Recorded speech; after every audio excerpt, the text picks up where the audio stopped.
Hi hello welcome to my channel. ఎలా ఉన్నారు? నేను చూడండి చికెన్ చేస్తున్నాను.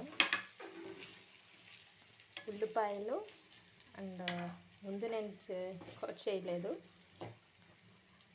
ఉల్లిపాయలు, కరివేపాకు, జీలకర్ర అక్కడక్కడ కనిపిస్తుంది కదా, అండ్ అల్లం పేస్ట్ వేసాను. చికెన్ పీసెస్ వేసాను. యాక్చువల్లీ ఫస్ట్ చేశానండి, అది ఇట్లా మాడిపోయింది. బియ్యం వేస్తుంటే మర్చిపోయాను. సో చూసారు కదా, ఇప్పుడు ఇట్లా చేసి లైక్ చేసి సబ్స్క్రైబ్ చేయండి.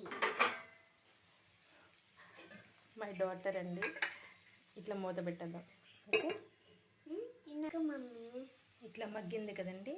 నేను 1 టేబుల్ స్పూన్ కారం వేస్తున్నాను. నేను గరం మసాలా పొడి అండ్ ధనియాల పొడి వేస్తున్నాను.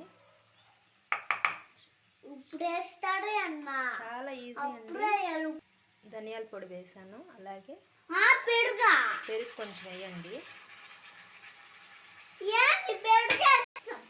ఇట్లా మిక్స్ చేసుకోండి. ఇట్లా కలుపుకున్నారు కానీ అన్నీ వేసి మూత పెట్టుకోండి. 15 మినిట్స్. చాలా ఈజీ అండి చికెన్. 15 మినిట్స్ వెయిట్ చేసి ఓపెన్ చేద్దాము, కుక్ అవుతుంది. చూడండి, కొంచెం వాటర్ పోసాను.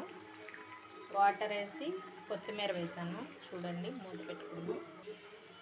చూడండి, చికెన్ కర్రీ ఇట్స్ బాయిల్ అవుతుంది కదా, బాగా ఉడికింది.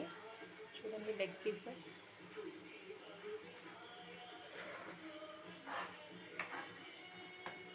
మీకు నచ్చితే కమెంట్ చేయండి. Thanks for watching. చూడండి, టెక్స్చర్ అంతా ఇట్లా వచ్చిందో థిక్గా. ఆయిల్ అంతా బయటకు వచ్చింది. సో మీకు నచ్చితే కమెంట్ చేయండి, సబ్స్క్రైబ్ చేసుకోండి, లైక్ కొట్టండి.